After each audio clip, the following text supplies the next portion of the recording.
Kevin, welcome to Real Talk with Star Scorpio. How you doing today? What's going on? It's a beautiful Thursday. I'm doing amazing. I'm chilling. I'm here in Toronto. Life is good.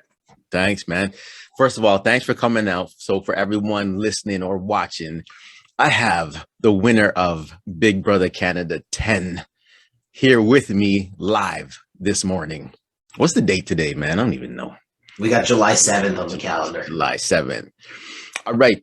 So Kevin, let's get into this, man. Before I talk about BB10, I just Yeah. want to know something. So where were you born and raised? Because I know you're in Toronto now, but Yeah. did you grow up in Toronto?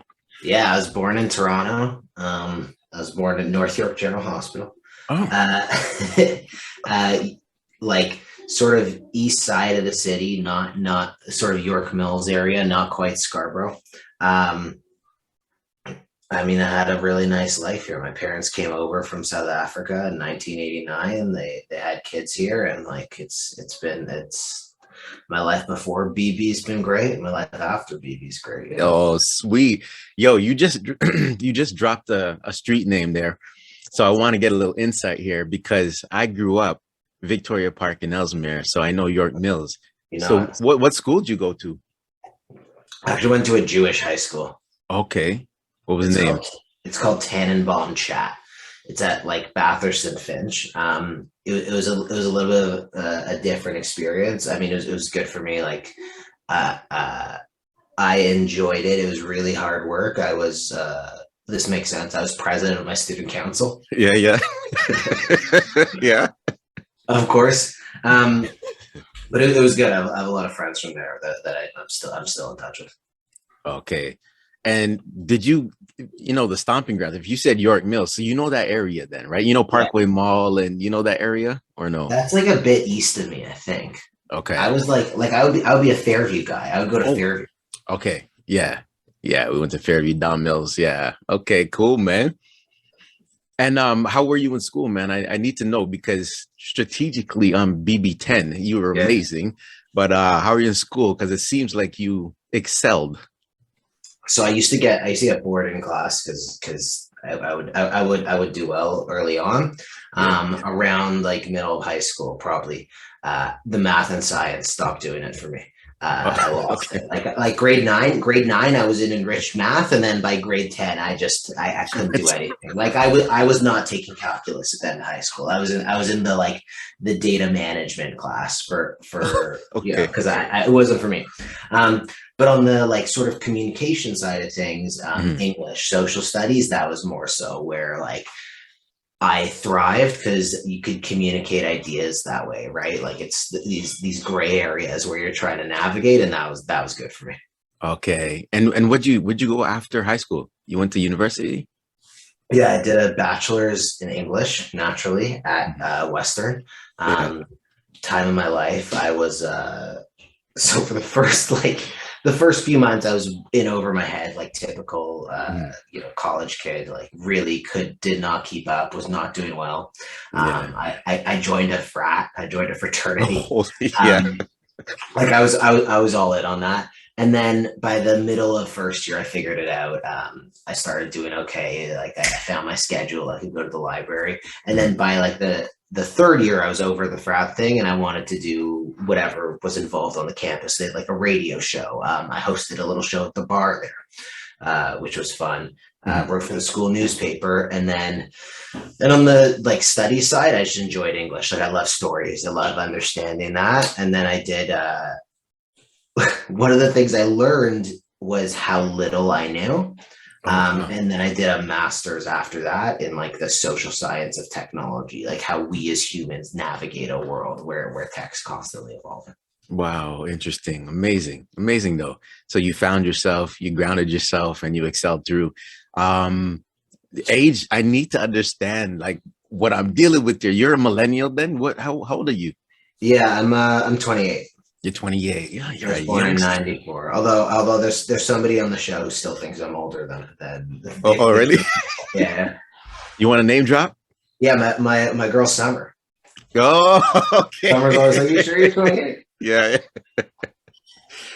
Okay. Now let's get into Big Brother, but I gotta tell you something, man. Yeah. Oh, before we get into this, what stage of life were you in? So your career, what were you doing before you got on the show, and still doing now, maybe? Yeah. So after school, or during grad school, I interned at this public speaking training company. Okay. Oh, And they do training for a bunch of different folks. And a lot of it is in tech, because a lot of tech companies are sort of forward about training their people, or growth, or whatever, or at least, whatever that like toxic positivity is that some folks will have. While working for this public speaking training company, one of the companies they trained is the one that I work at now. I started ground level, making cold calls. And then before the show, I was doing what's called sales engineering, where you have to do the sales side, but also technical consulting. And then now I came back to just sort of full out tech sales. So pretty stable place. Like I've been there for 4 years, which in tech years is a really, really, really long time. Like folks jump from one place to another. So I left my job for 3 months, and I came back to it. And they're okay with that, I guess. And Yeah. Oh, perfect. Nice to me on that. Yeah. Okay, so let me ask you something, Kev. Yeah. BB Can. How do I say this, man? How did you apply for the show? Because there's a lot of people I know that want to do the show, even myself, like, but there's a lot of stuff I don't know if I could put up with, right? Yeah. But were you a reality TV show junkie like myself, and you're like, I gotta get on this show? Let me know. Yeah, I love tons of reality TV shows, specifically like competition shows. So your Big Brothers, your Survivors, your Challenge.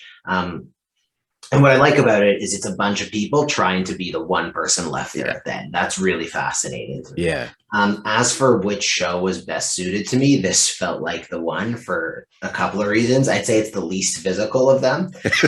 Although I did have my troubles physically. Yeah. It's and I'm not the most in shape dude.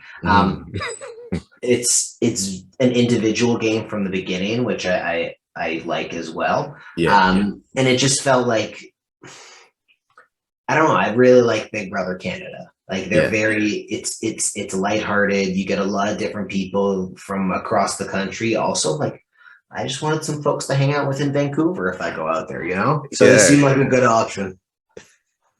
So the cast is very diverse, and it's evolved over time, because I remember when it first got introduced, I think they hit it spot on, man. And I think personally, we're better than BB America, but I've been watching that for years.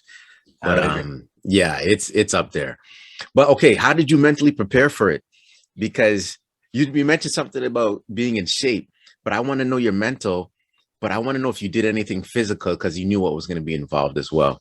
So I actually trained, I haven't really talked about this. I trained like very hard, but I focused on static strength, just basically big lifts at the gym, being strong. I was the strongest I've ever been in my life. I was like deadlifting 4 plates. I was squatting 3+, but static strength is useless. I learned there's no weightlifting competition. It doesn't exist. Yeah. Anything physical involves some sort of agility or endurance, or like even if you're hanging from something, your body weight plays a big role. So looking back on the physical side, I would have trained differently. I would have probably cut a lot of weight instead of gained, and focused a lot more on like agility and stamina, basically. On the mental side, that's where my training actually did. And you know what? Before we go over the mental side, I was like studying comps. Like I was studying. I did terrible at the competitions, but I was studying previous seasons and the comps they did. That did not pay off. Okay? Yeah, it didn't. It just didn't. I know. When I interviewed Tyshawn, he said the same thing. You can't really prepare for some of the games they have, but even a little did help a little bit. I mean, I didn't win any. I won one competition, and it was skee ball, a puzzle, and like it wasn't something that I would prepare for. Like I was studying stuff, but that didn't pay off. What did pay off was the mental side of things. There are two sides of that. One is the Big Brother studying, like how people navigate a house, that actually didn't pay off that much either. Like knowing previous seasons was not that helpful to me. Yeah. What was more helpful was the things I do in my regular life, like how I communicate with people, Okay. how I've learned to navigate like high stress situations. I really downplayed this in the house, to negotiate a tough contract, things like that. A lot of people will not have the tough conversations, but I've been trained over the last few years and studied how to do that. How do you ask those questions? How do you get someone talking? How do you adapt to different scenarios? Right. And that's less on the like manipulation lying side, because anybody can come up with a lie. It's more so on the how do you have the tough conversation. That was the stuff that really paid off. And yeah, I want to get in a little bit into that, but just to tell you up front, I could see that in you. When you were having those conversations with Marty and all of them, I was like, this guy has it. But I want to tell you something. I'll tell you in a minute though, but I'll tell you in a minute, because my BB10 experience changed because of one thing that happened. But first I want to know now, you apply for the show, you send in, I don't know if it's an audition tape as well, video, you get selected. I want to know, now you're on the stage with Arissa, I believe, before you enter the house. So PreHouse, what is that feeling like before you enter the house? It's all surreal. I didn't believe I was on the show until we were in like the final 8, and we were hanging from the wall, and that was live. I was like, okay, I think I'm here. Yeah.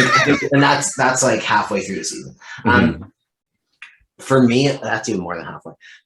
Those first like 2-3 weeks was really, I think of it as like like people decompress when they come out of the house. I think of that beginning stage as a compression period. You're getting into the game, you're getting to know people, you're getting to sort of figure out what is this new life that you're living, because you're living there. It's 24/7. You're sharing a room with 7 other people. You're sharing a kitchen. You're sharing a bathroom. Like, how do you navigate that? The lights are the brightest lights you've ever seen in your life. It's sort of very quiet in there, because they just want to capture like everything that goes on.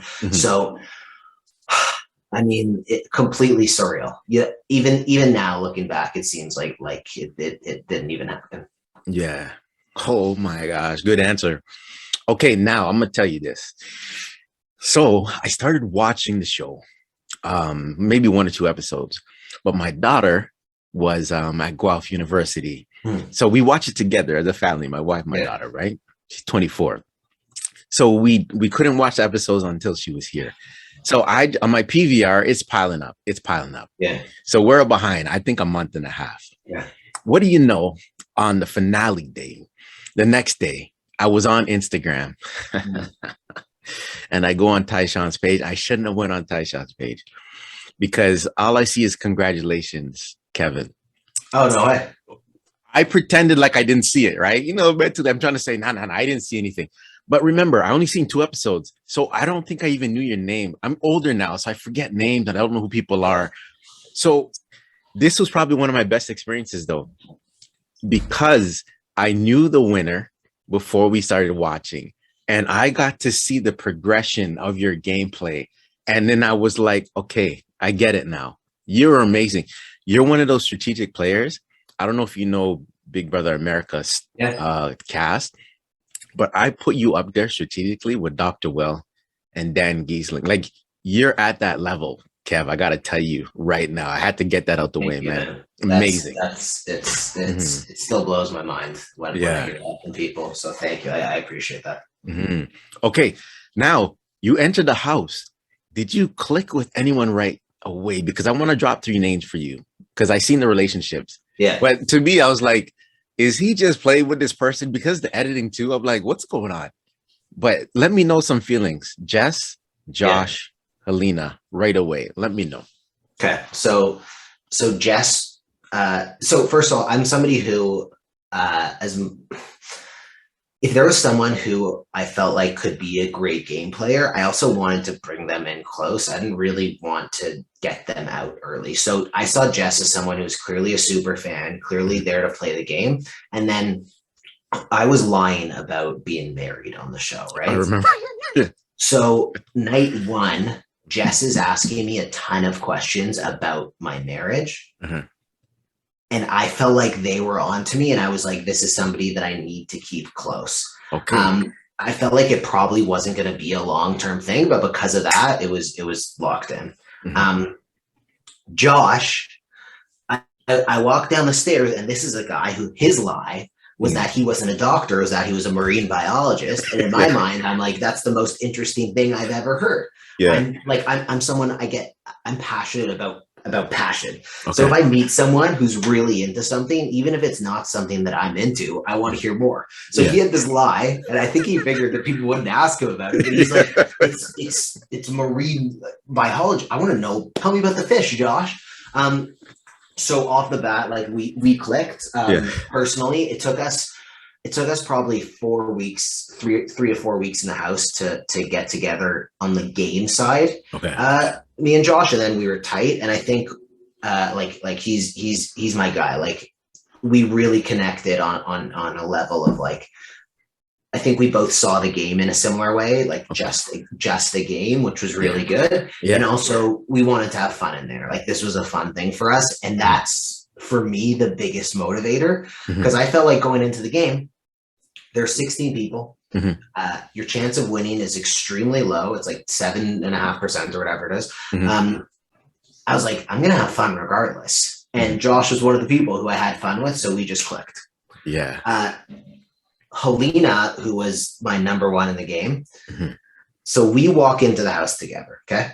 Okay. She trips walking in. Okay. And in my head, I'm like, this, what is this woman doing? Okay. Yeah. Yeah. Then probably half an hour later, she breaks a champagne glass. Yeah. I think they showed that. They showed that on TV. Yeah. That made that sense. And then off the bat, it was like, cool. Like we're getting along, we're vibing. And then we started, she was probably the first person that I like really, really talked game with. We locked it in on day 2. We confirmed it day 3. And like, from then on, was loyal the whole way. Like we were just, and it's so fast. So you kind of just have to go with your gut in a lot of ways. And my gut said, hey, this person is like a little clumsy, maybe like, not taking this too seriously. I think we could do well together. Yeah. And when I was interviewing Tara as well, I was like, do you trust your gut? Like inside the house, outside the house, we meet people and we get a sense. So are you saying you got that sense with a lot of the cast of BB10, who you could trust?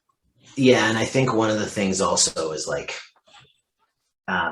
and this is kind of a weird one, but I heard a theory once that like a good marriage is founded on similar values. It's not that you find each other like really hot, or that you really right. Like it's that the way you approach life is similar, and that's what I was looking for. So Helena also, like, she came from a totally different background from me, but also a little bit of a traditional background. Had a partner at home that she was with, like. There's no worry of like a showmance or something that. Like I had my girlfriend back home, So like that was part of it. And then same thing with Josh. It was just like similar values, was there to have a good time and enjoy it and have fun. Yeah. And for me, that's enough grounding that like, hey, if this person is eating all my chicken fingers in a week, we'll be able to get past it. Nice. Okay. And you mentioned about having fun and all that, right? So I had a question about there was a lot. What I noticed is a lot of emotions. A lot of people had emotions on the show, like right off the bat. And you know who I'm talking about. There's a lot of them. But I feel like you checked your emotions at the door, but closer to the end of the show, you see, I seen it coming out, like especially with the relationship with Helena. I seen your emotions come out and they seem so genuine, man. But in the beginning, I felt like you were trying to navigate and plan things out in your head. And because I'm going off what I seen on TV, right? Yeah. And I seen you in conversations, but a lot of times I'd see you smile or something to the camera. And I'm like, okay, man, he understands this is a game and he's figuring out how to play it. Yeah. So, I mean, as much as you want to go in and be like, hey, I'm leaving my emotions at the door, it's not always that easy, especially when you're like, I said I'd go in there and I'd be cutthroat, and I was. Yeah. But it wasn't always the easiest thing in the world. Because you do get to know people, I think. You and that's where the line comes into play. Like, where is that line? Because it's different for different people. Yeah. Different people have different places that they'll go to, and that's where a lot of the drama comes out of. You know, somebody will say, hey, I'm going to go in and I'm going to swear on something important to me, and for someone else that's like a terrible thing to do. Right. So early on in the game, you're also not that connected to people. By the end, it gets heavy. Like, one of the heaviest moments for me was Gino just went up beside Josh, and me and Helena knew that we had to take out Gino for a chance of one of us to win the game. Right. And at that point, if we stuck with if we kept Gino, like, probably one of us would have been the losing finalist. So you're saying goodbye to $20,000 to try and go for the win. That's like a heavy moment right there. Yeah. That's where it really gets to you. That's where it hurts the heart. But as for like playing for yourself, it's a game. Everybody should play selfishly. Yeah. Good point. And you mentioned this ahead of time. I was going to ask about, the Marty Gummy situation. Yeah. So I got to understand your gameplay. So when it got to the Gummy part, in my head, I'm like, yo, Kevin is like, I want to use a sports analogy. So sometimes you watch boxing or UFC, but I'm gonna use boxing analogy. I like Muhammad Ali, as you can see, right? And it's like when you're a boxer, it's like you're dancing with your opponent. And if they somehow drop their guard, it's like you strike. This is how I felt you treated that Gummy situation. What you saw Gino pick the Gummy, I was like, Kevin must be thinking. And then it showed your, the interview. What do you call it in the room? The diary room. Yeah. It's like, explain that feeling to me when you knew Marty. I think Marty screwed up on Gino's part. Look, there's a thing that often happens in a lot of Big Brother seasons where like a strong dude wins a bunch of comps and then wins at the end. And at that point in the game, it felt like Marty or Gino could do that. Yeah. It was really a 2-for-1 because as soon as Gino picks that, it's like, great, we have this opportunity to take Gino out. I know I can work with who was left. I know I can work with Josh, Helena, Betty, and Summer. Yeah. And also by taking Gino out, like, Marty's just alienated his entire alliance by making us pick, right? Like, nobody doesn't really have anybody, so it's almost like a 2-for-1. It ends Gino's game and basically Marty's, unless he wins every comp for the rest of the game. So I mean, it didn't seem real because Marty came down like an hour before and he's like, Gino, Kevin, I still don't know what I'm gonna do. And we're like, it's the ceremony is soon. Dude, like, you gotta decide. And then he pulls us into the room and it was I'll call it iconic. It was an iconic. It was. Like, I think it's just so ridiculous. Hands down, it's a top 10 moment in BB Can. I believe that. Amazing. So let's get on to like sleeping now. Yeah. Normally, are you like a sound sleeper, 8 hours, or are you always thinking in your real life? Because I want to ask about BB after. Real life. I'm a sound sleeper. I go 8+. I'll go sleeping mask. I go with the nasal strip. I'm opening up the nasal cavity. I've got a pillow under the head between the legs to hold on to. Like, I'm a bit of a diva. Yeah.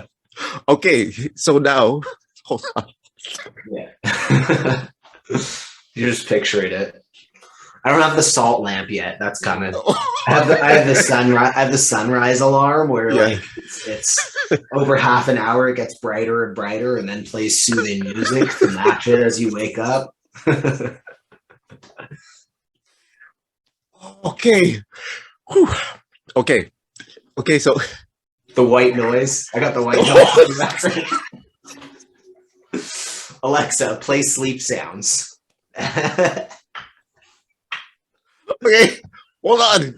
Yeah, let me get this. Let me get this next question out. Jeez. Okay, so I don't laugh like that anymore. It takes a lot. I saw Chris Rock the other day live at ACC, and I don't laugh because I did stand-up comedy too. I don't laugh like I used to. But you You got me. You got me, man. You got me. Okay, so sleeping now in the house. If I played the game, I don't even know if I'd be able to sleep because I'd be strategizing in my head. So let me know where your head was at when it came to sleep.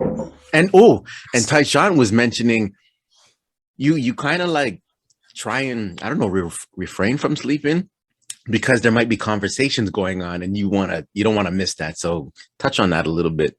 Yeah, going into the house, I was like, I'm not sleeping. I'm just gonna be the last one to bed every night. I'm gonna do it.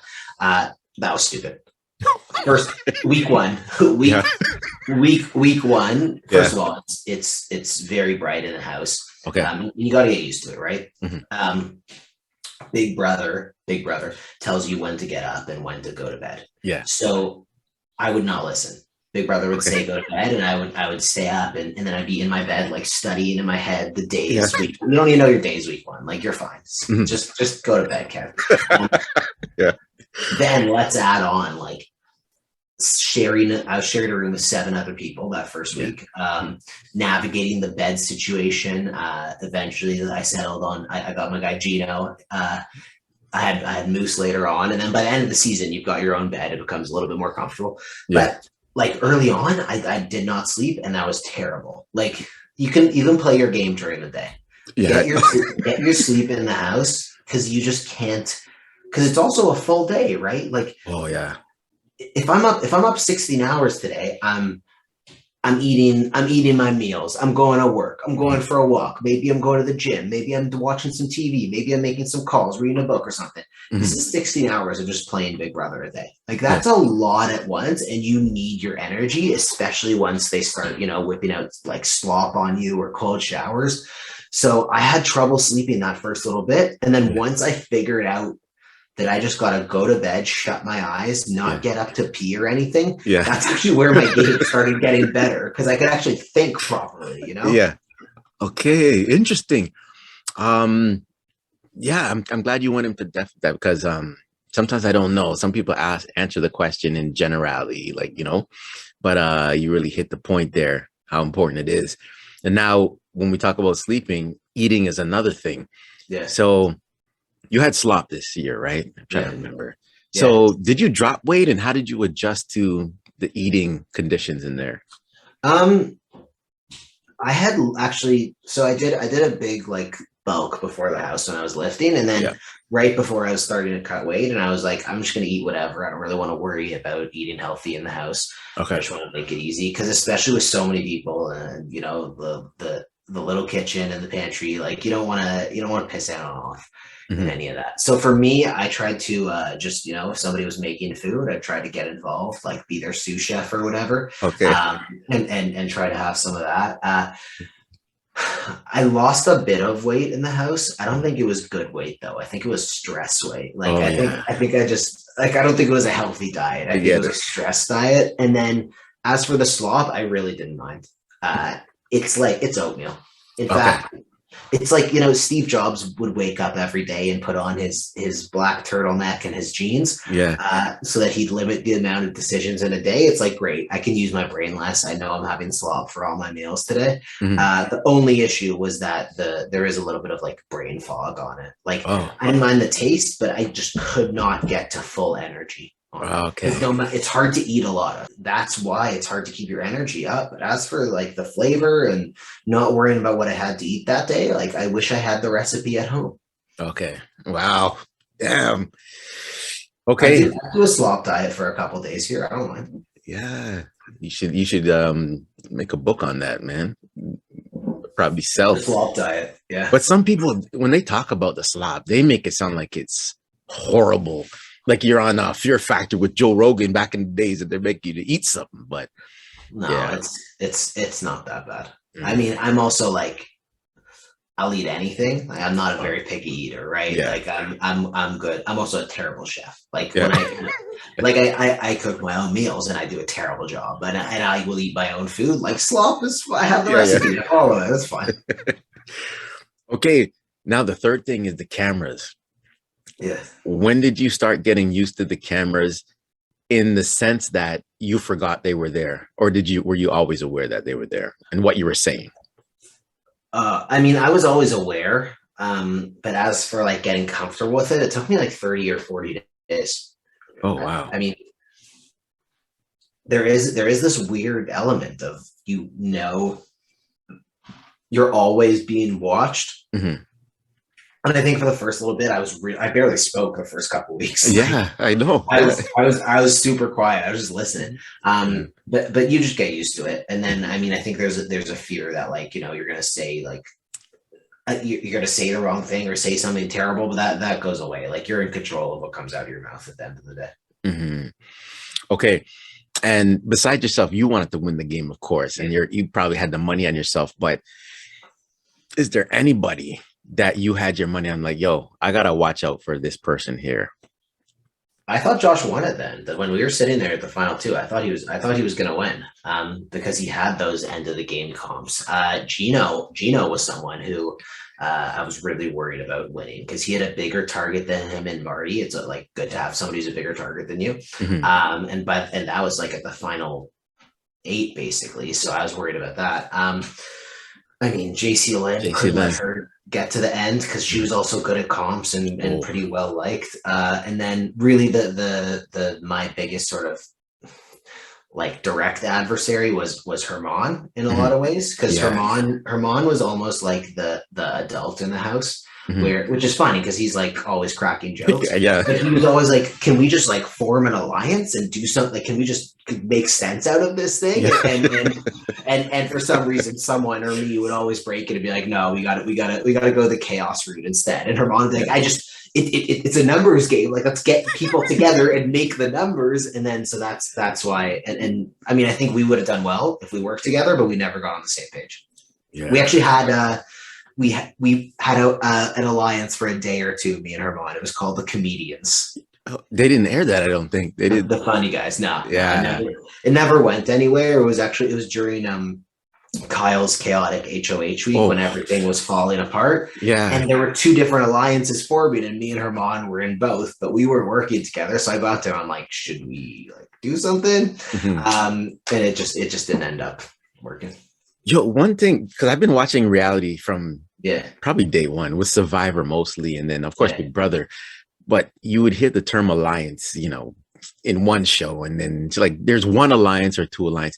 Now it's like there's so many alliances, and if you find yourself in more than one alliance, what's your take on that? Because how do you keep track of that, and how do you know which is your main alliance and which one you should keep in your back pocket?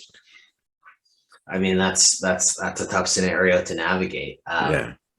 If you're in two alliances, you're probably in 0 alliances. Yeah. Yo, good point.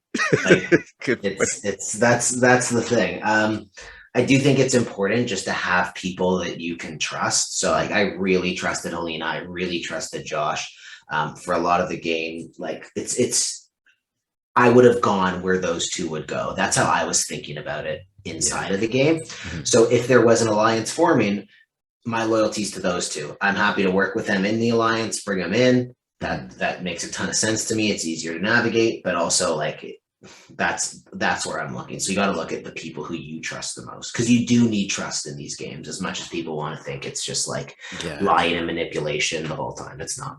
No, trust is a big factor. Two more questions about the house. I know you, because everyone liked that your move with the gummies, because I believe you were like that, the main person on that too. But what other game move did you like? You're like, yeah, pat yourself on the back for. The week, I mean, I think the end game actually, Yeah. because I think a lot of people thought I was dead in the water, at the final 4. I knew I was staying over Helena, Mhm. and then at the final 3, just working that week to make sure that Josh would take me was really, really crucial. Mhm. That I mean, but you don't see that in the finale because like it's all the comps, right? Yeah. But that was a week of hard work, like Yeah. we had 4 days or 5 days in between Helena's eviction and the finale night. Finale night. Okay. Okay. Yeah. And then is there any move? I know, in life we say that we shouldn't have regrets, because they're all learning and growing. But are there any regrets, any moves that you made? Because when JC Lynn did all that, to find the secret. I forgot what it Yeah. was. You found some secret. Yeah, secret power of veto. Yeah. Yeah. And I was upset that she didn't use it watching because I'm a fan. I want you to use these kind of things, right? But is there anything on your side where you're like, ah, man, regret? So no, because it worked out. There are certain things that during the game, I would say there were moments where I really was not. Mhm. I really was regretting. So when Gino stayed over Jess, Yeah. we almost had the votes to keep Jess, and it didn't work out. That Mhm. for a while, and Jess was not coming after me, Helena, or Josh. So Yeah. that for a while was on my mind as a little bit of a regret. When we kept Josh over JC Lynn, I had some moments of being like, we shouldn't have done that.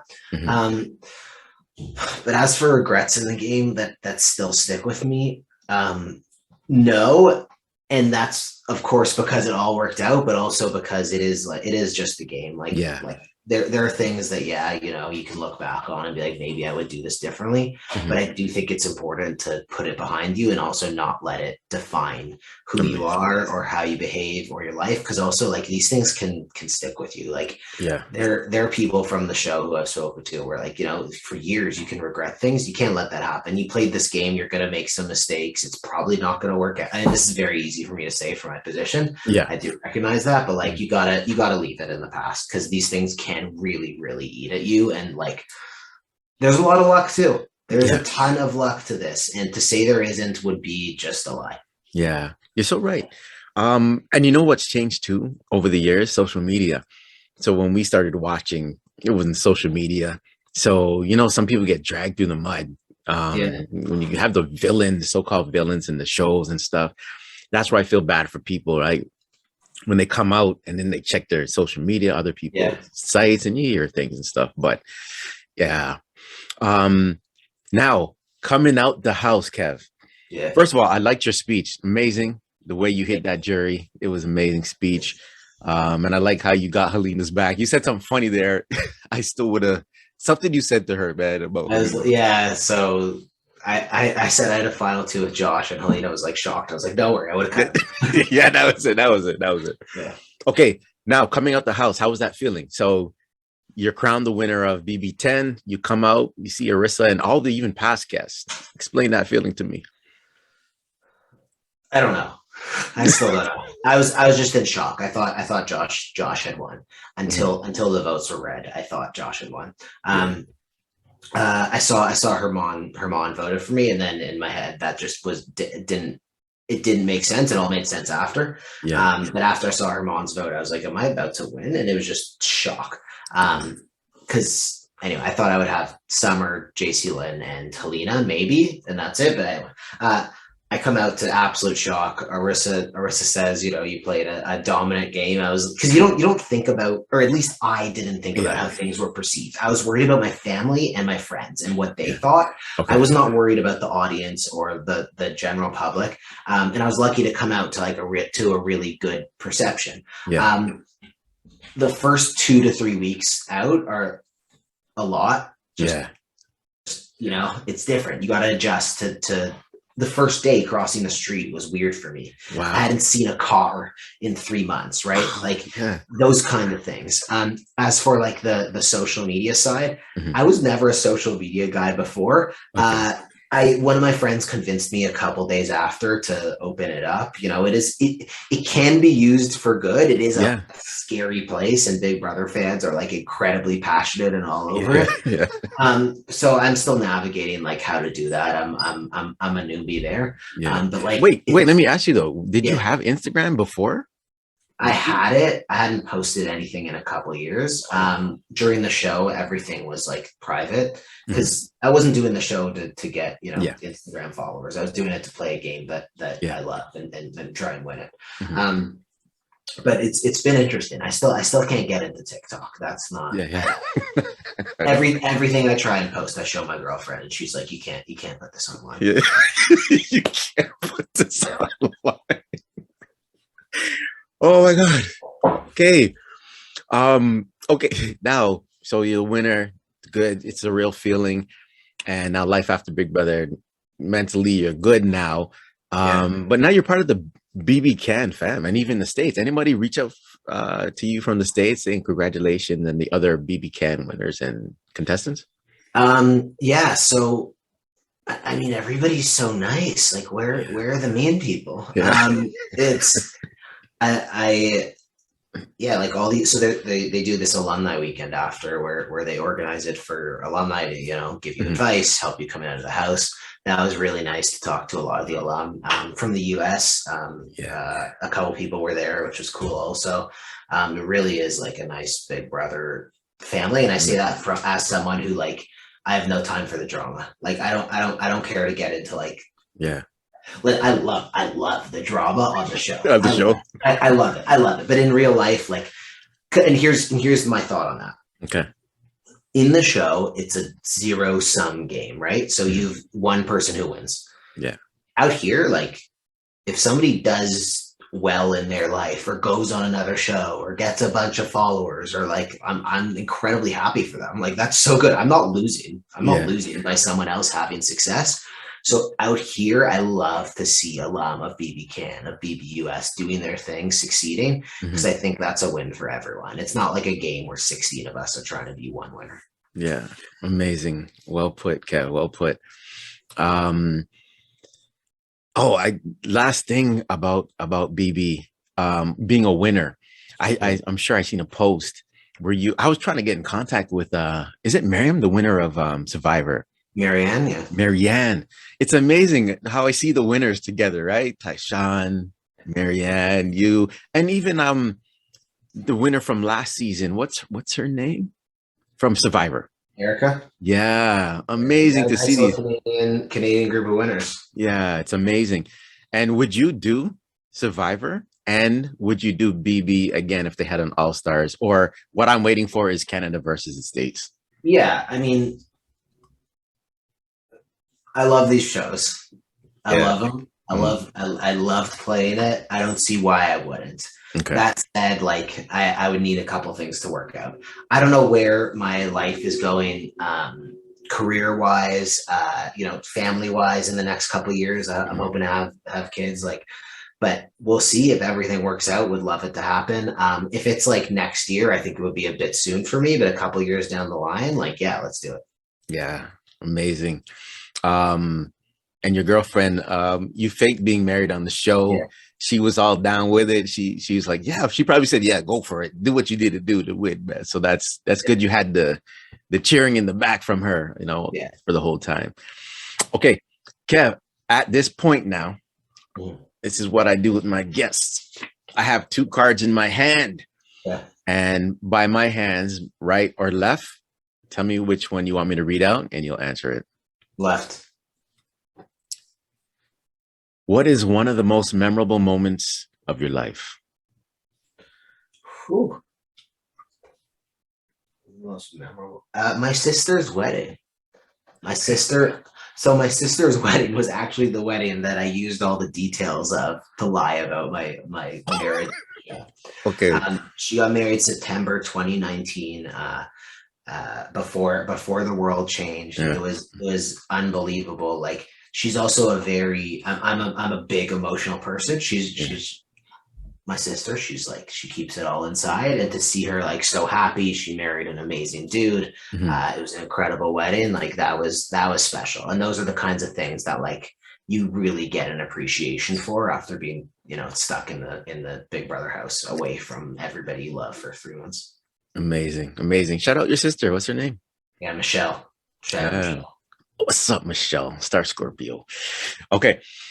The last thing I do, Kev, I Yeah. do this to donate to causes, GoFundMe, charities.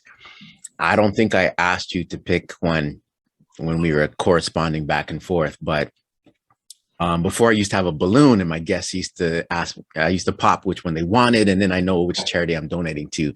But now I'm asking my guests to choose a charity so I can donate to, and the reason why you want me to donate to that charity or cause.